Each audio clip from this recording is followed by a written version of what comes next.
Dear students, welcome to GCU Learning Management System.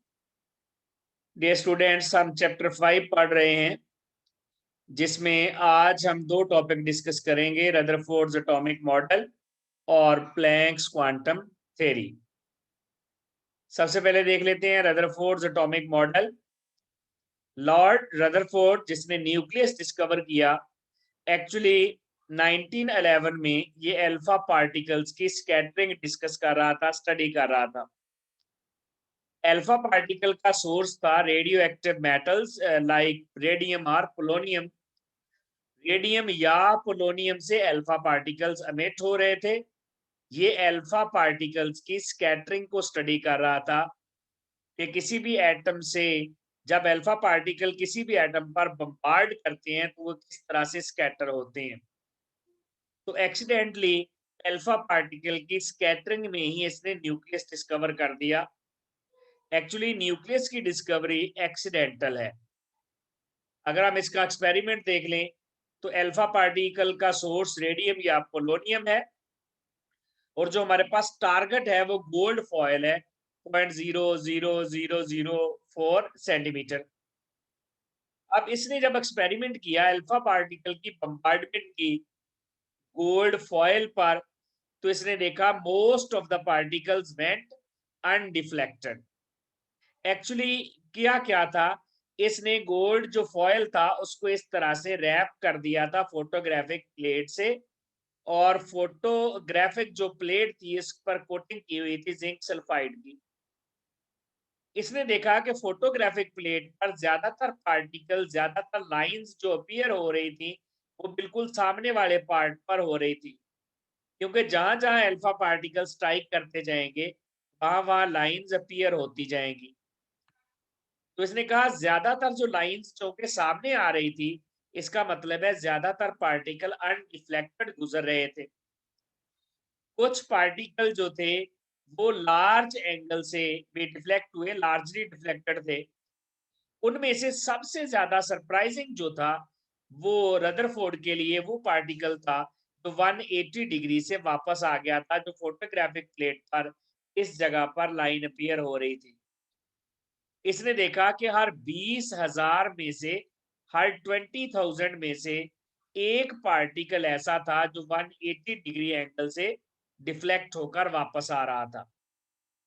सबसे ज्यादा इसके लिए सरप्राइजिंग, सबसे ज्यादा शॉकिंग इस पार्टिकल का वापस आना था। अब इसने कहा कि ज्यादातर पार्टिकल सीधे गुजर जाते हैं, इसका मतलब है ज्यादातर पार्ट जो एटम का है वो एम्प्टी है।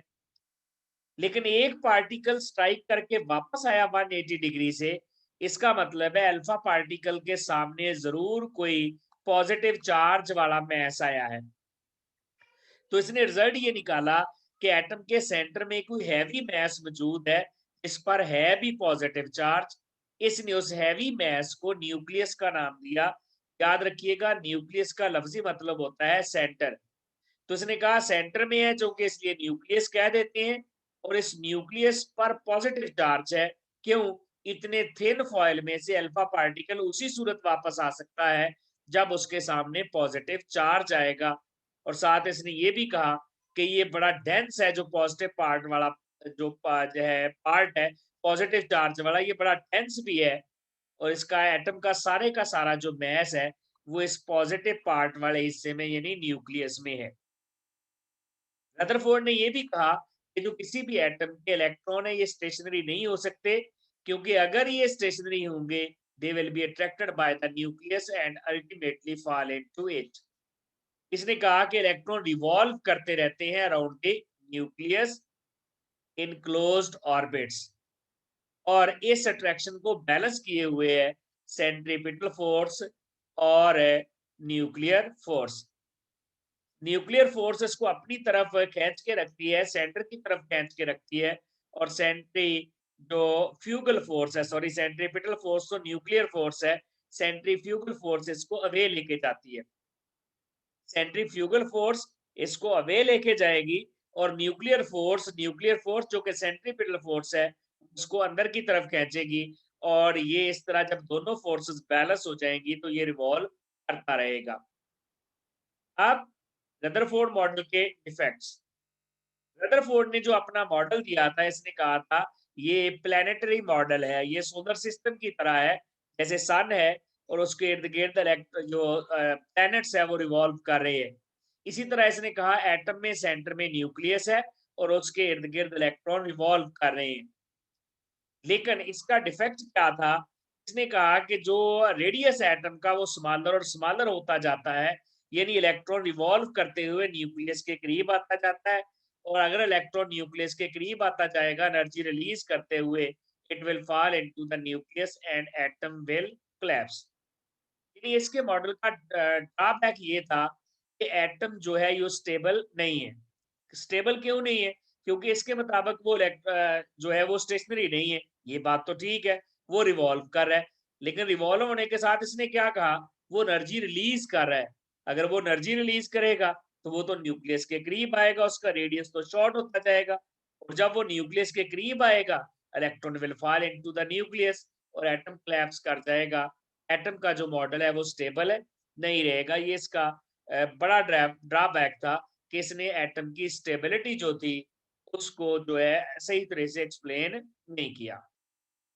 इसी तरह नंबर 2 पे अगर हम लॉज ऑफ ग्रेविटेशन जो कि ये अप्लाई कर रहा था कि ये प्लैनेटरी मॉडल है जस्ट लाइक प्लैनेट्स।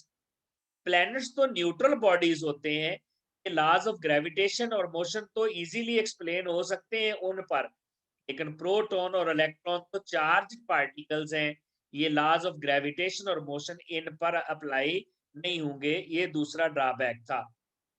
इसका मतलब है इस मॉडल से एटम जो इलेक्ट्रॉन का बिहेवियर है वो सही तरह से एक्सप्लेन नहीं किया जा सका। एक और डिफेक्ट ये था कि जो इलेक्ट्रॉन है वो कॉन्टिन्यूसली एनर्जी रिलीज करता है, तो रदरफोर्ड ने कहा कि इसका स्पेक्ट्रम जो है वो कॉन्टिन्यूअस होगा, हालांकि एक्चुअली एटम का जो स्पेक्ट्रम है वो लाइन स्पेक्ट्रम होता है। तो एक तो ये डिफेक्ट हो गया, उसने स्पेक्ट्रम का सही नहीं बताया, दूसरा स्टेबिलिटी का ठीक नहीं बताया, तीसरा इसने कहा ये प्लैनेटरी मॉडल है, हालांकि प्लैनेट्स तो न्यूट्रल बॉडीज होते हैं, उन पर तो ग्रेविटेशन के लॉज अप्लाई हो सकते हैं, लेकिन एटम पर ये लॉ अप्लाई इलेक्ट्रॉन पर नहीं होगा क्योंकि वो चार्ज पार्टिकल्स हैं। नेक्स्ट है डियर स्टूडेंट्स हमारे पास Planck's quantum theory. Planck's quantum theory Max Planck ने प्रपोज की to explain the emission and absorption of the radiations, and these radiations are given by the heated objects.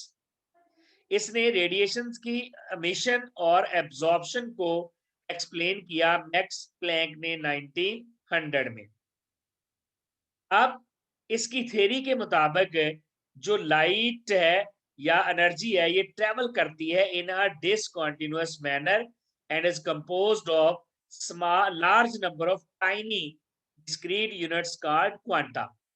इसने कहा कि energy continuously emit नहीं होती, energy continuously travel नहीं करती, ये छोटे छोटे पार्टिकल्स की शक्ल में ट्रेवल करती है। उन पार्टिकल्स को क्वांटा, क्वांटा एनर्जी के पार्टिकल्स हैं, इसका सिंगुलर क्वांटम है। According to Max Planck's quantum theory, energy travels in discontinuous fashion, और वो डिसकंटिन्यूअस फैशन कौन सा है, वो है in the form of tiny discrete units, और वो टाइनी डिस्क्रीट यूनिट्स को उसने क्वांटा कहा। In case of visible light हम क्वांटा को ही फोटोन कहते हैं। तो एनर्जी जो है वो ट्रेवल करती है, लाइट जो ट्रेवल करती है वो फोटॉन्स की शक्ल में करती है। अब इसके पॉस्टुलेट्स, पहला पॉस्टुलेट तो यही है कि एनर्जी ना तो अमिट होती है कॉन्टिन्यूसली और ना ही एब्जॉर्ब होती है कॉन्टिन्यूस फैशन से, बल्कि ये डिसकंटिन्यूअस फैशन से अमिट और अब्जॉर्ब होती है। और डिसकंटिन्यूअस फैशन क्या है कि ये एनर्जी के पैकेट्स की शक्ल में अमिट या एब्जॉर्ब होती है, और वो एनर्जी के पैकेट्स को इन केस ऑफ लाइट हम फोटोन कहते हैं, जिनको हमने क्वांटा कहा है। दूसरा पॉस्टुलेट, एनर्जी और फ्रीक्वेंसी। फ्रीक्वेंसी क्या है? फ्रीक्वेंसी है number of waves passing through the point per second. Units of frequency hertz है, साइकिल पर सेकंड है। अब इसने अपने दूसरे अजम्पशन में कहा कि एनर्जी और फ्रीक्वेंसी का रिलेशन डायरेक्ट है, energy is directly proportional to frequency, और जब प्रोपोर्शनैलिटी खत्म करेंगे तो कांस्टेंट आएगा, ये प्लैंक्स कांस्टेंट है on the name of Planck.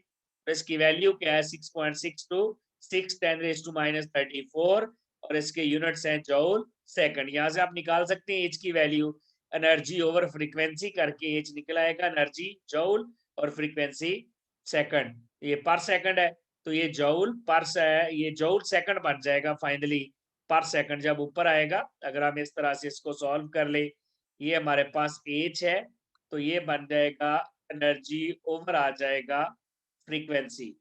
Energy का यूनिट जूल है और इसका यूनिट पर सेकंड है, लेकिन पर सेकंड जब ऊपर जाएगा तो ये सेकंड बन जाएगा, तो ये इसके यूनिट आ जाएंगे जूल सेकंड।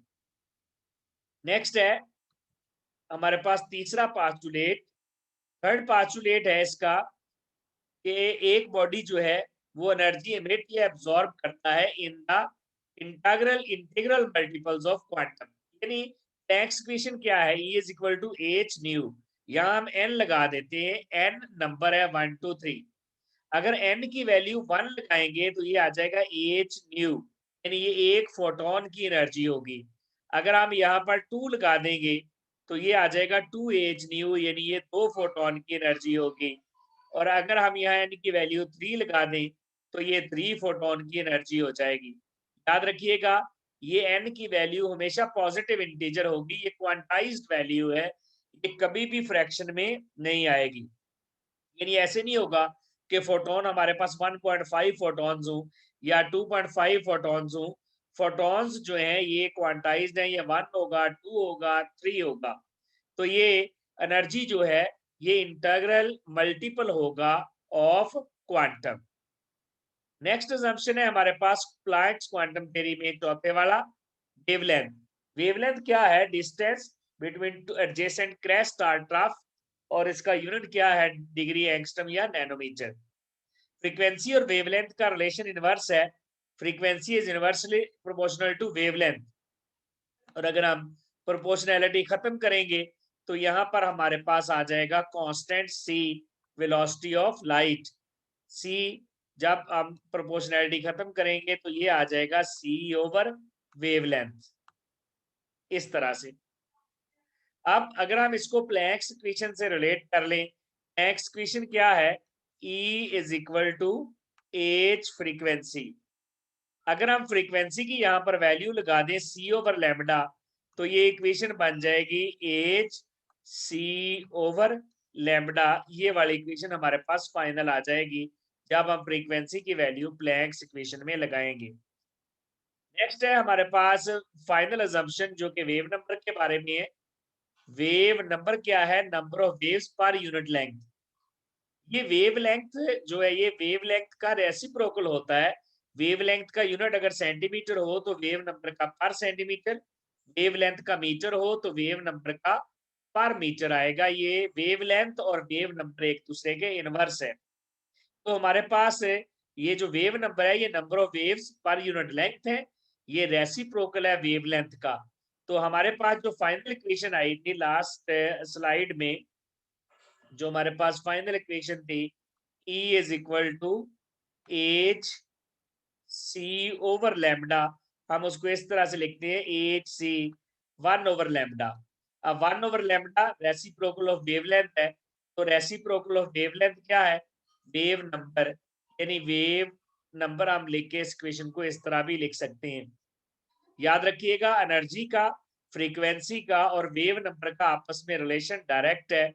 जितनी एनर्जी ज्यादा होगी उतनी ही फ्रीक्वेंसी ज्यादा होगी, उतना ही वेव नंबर ज्यादा होगा। जितनी एनर्जी ज्यादा उतनी फ्रीक्वेंसी ज्यादा, उतना ही वेव नंबर ज्यादा, जबकि वेवलेंथ इनका इनवर्स है। अगर एनर्जी फ्रीक्वेंसी वेव नंबर ज्यादा हो रहे हैं तो वेवलेंथ कम होगी। ये था डियर स्टूडेंट्स हमारा आज का lecture. Thank you very much.